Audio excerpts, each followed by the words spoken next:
So recently, I've received the Toon merch from the bundle pack, and honestly, I've been pretty hyped to get them ever since I ordered it. And I was especially excited to get one specific item, the Toon Doodle book. In fact, you might have noticed that in my last couple of theories, I've utilised some key information that came out of these pages. And now finally, I've got my hands on this book. And if you didn't get a chance to buy the Doodle book yourself, in this video we're going to go through every little detail this book contains. So stay tuned as we find every single hint, reference, lore drop we can possibly squeeze out of one book. But before we do that, please do subscribe. It's free and you can always unsubscribe later. Subscribing is the best way to support my channel. It allows me to make more videos and helps me reach more milestones. I really want to hit 400k soon, and we get closer and closer to that milestone each day. So if you could just check to see that you are subscribed, that would be great. Thank you, and back to the video. So let's actually get into the book. I'm going to be going through this book page by page and pointing out every single time there's something new or lore significant. At the beginning of the book, there is a nice message from Dano saying he's happy you were able to take this old sketchbook off their hands. This nice message has since been scribbled out and rewritten by Riggy, saying that this is totally a custom designed book, and definitely not an old doodle book they had laying around. We also get an old diary entry from 2022 where Dano first met Riggy, and we were able to hear how Riggy pitched the idea of starting a shorts channel to Dano. We also get this suggestion of what to do with the doodle book first, like drawing a logo first with a reference of Dano's own logo, as well as the first cutout from the shorts channel. From here on, there's a lot of empty space to do your own thing with smaller doodles sprinkled here and there. Further in, we also get a shopping list, such as bombs for bank or money borrowing, spray cans for fun, bleach for bloodstains or red paint, flowers for Rosie, plant food and plant food again, but this time it's likely referring to the eating habits of specific flowers, and finally, apples for Jimmy, his pet pig. It is interesting to note that it still seems that Riggy lives primarily in Toonville and seemingly only comes to our world out of boredom and a want to become famous. But let's get back into it. The next thing we see is the design for Riggy's paint bomb. And we actually learn here that the reason they're all blue is just for branding recognition, which is certainly a choice, because when building a weapon, a lot of people wouldn't want their weapons to be traced back to them. But then again, this is Riggy we're talking about, and his ego sometimes outweighs his smart decision making. Next up, we've got a sticky note message from Lucky, with what appears to be a nice welcoming message at the start. However, he also slipped in a bit of a message on how Riggy's courage is explosive. This is likely a cruel reference to how Riggy blew up Lucky's plushies factory, which in turn killed Billy. We know that Lucky doesn't like Riggy, so this sticky note is quite interesting to give us some insight that Lucky is still up for keeping up appearances despite knowing Riggy was responsible for the factory explosion. And it's also worth noting that Riggy still keeps the sticky note for sentimental reasons. Could it be possible that this might hint towards them settling their differences later down the line, changing from enemies to somewhat friends? Well, in the next line it does state that Lucky is an idiot with a long nose, so maybe not friends per se, but the fact that he still keeps the note from his sworn enemy is, again, pretty interesting. Speaking of enemies, the next page is a note about enemy details for the penguins. In fact, I think this was the first page leaked about the Doodle book, and it also follows the trend of just representing the blue penguins. You see, before the pilot was released, we were under the impression that all penguins looked like this, dark blue with no noteworthy appearances. However, after watching the pilot, we see penguins ranging from all different colours. So the question is, why have we only seen the dark blue ones, and did something happen between the pilot and the present day which meant that these were the only penguins left? A lot of these additional notes were purely based on the fact that Riggy's trying to convince you that these are silent, deadly killers, which honestly seems crazy if you haven't seen the penguins beforehand.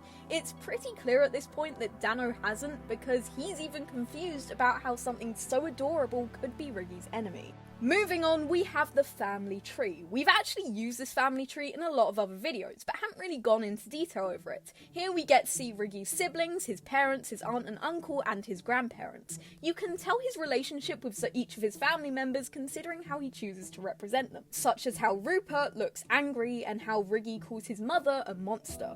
and the only person he truly speaks kindly about is Molly, which is pretty sweet considering that's his sister. A lot of these characters he refers to in the past tense, so there's no way of knowing if they're still alive. We have been made aware that Rupert is missing, and I'm pretty sure Bonsai is dead too, but other than that, it's hard to say.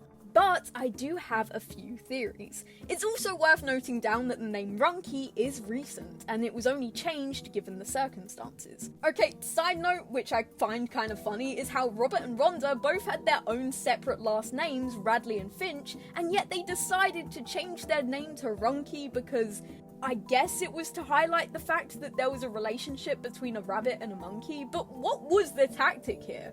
Were they planning on having children and just thought, I guess this would be easier to explain? And even then it doesn't make much sense because that's not what you get when you mix rabbit and monkey. Even Ferric pointed this out in the pilot episode. Runky? Hold on, Runky? Where does the U come from? Oh, shut up. However, it does make me question if everyone in the Tooniverse has a last name separate to their species and they can just choose to go by either or. On a happier note, we get a note about Riggy's date night with Rosie, and he said it went well.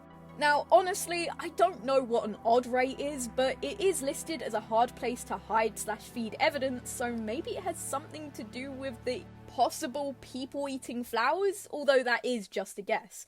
I'll be honest, this note had me a bit stumped, because I genuinely don't understand it, especially not in the context of a date night.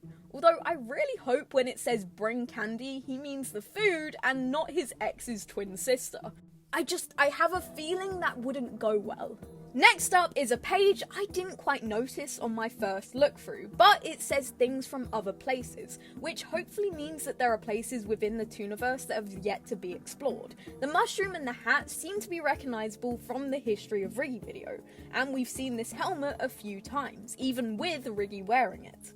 I don't recognise the feather, the gear, the bell, or the star though, so there are definitely things to look out for. But if I've missed something, please comment below what you think these things are from.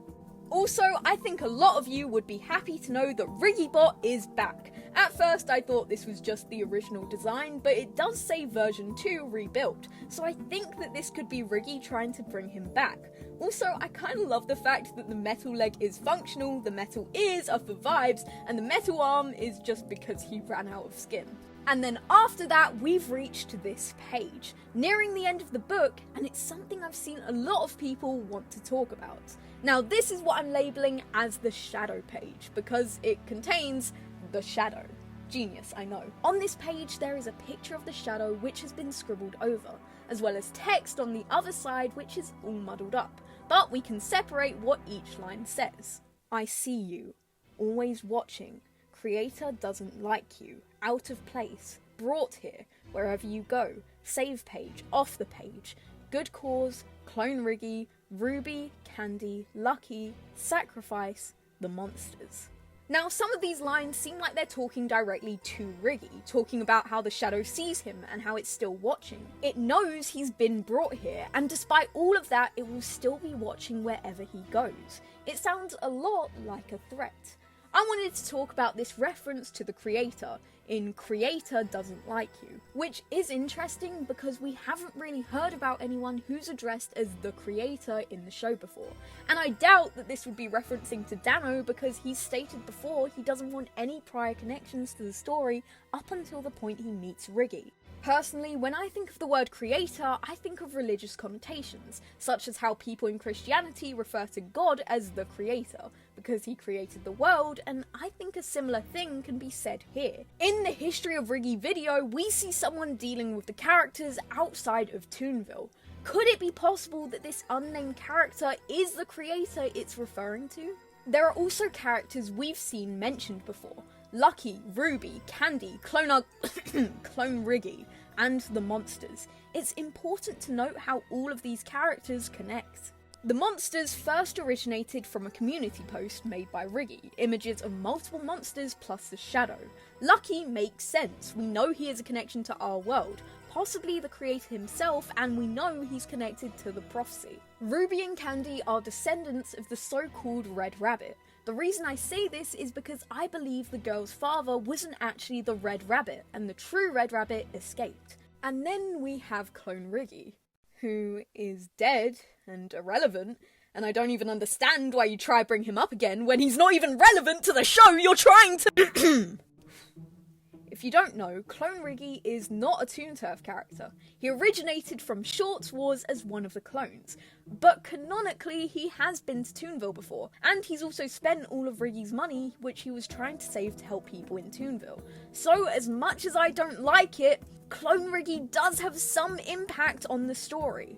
And to be fair, the first time we did see the Shadow was during Shorts Wars. There was a Clone VPN game which had the Shadow as a character we followed. The reason I'm saying this is because all of them seem to have a link to the Prophecy, the Red Rabbit, and the Shadow. The Shadow having a connection to the Prophecy makes sense, especially because we saw it alongside the monsters, and it would also make sense with the mentions of good cause and sacrifice. And then there's also mentions of pages, save page, off the page. These definitely feel like words that transcend the Tooniverse purely because of the mention of pages. Their entire world is composed of graph paper. Every single person, every object, everything, except when we see the monsters and the Shadow.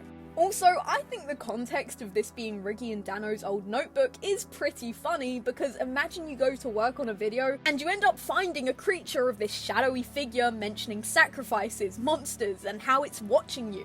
In fact, they both take time to acknowledge it and then move along. I don't know why, I just find that really funny. The ending of the book shows a poster for Lucky Land coming in spring 2021, and a final note saying, "Thanks for doodling. Now forget everything you saw." Honestly, there was way more lore in this book than I was expecting. It's kind of like a mix between the Gravity Falls books and a Doodle book. But yeah, no, it's great to actually hold a bit of Toon Turf lore in my hands, and I think this would be a great reference point for future theories along the way. However, despite all of that, I found my greatest achievement with this book is discovering that it's great for pixel art. Thank you guys so much for watching. I hope you enjoyed this video, and I will see you guys in the next video. Bye!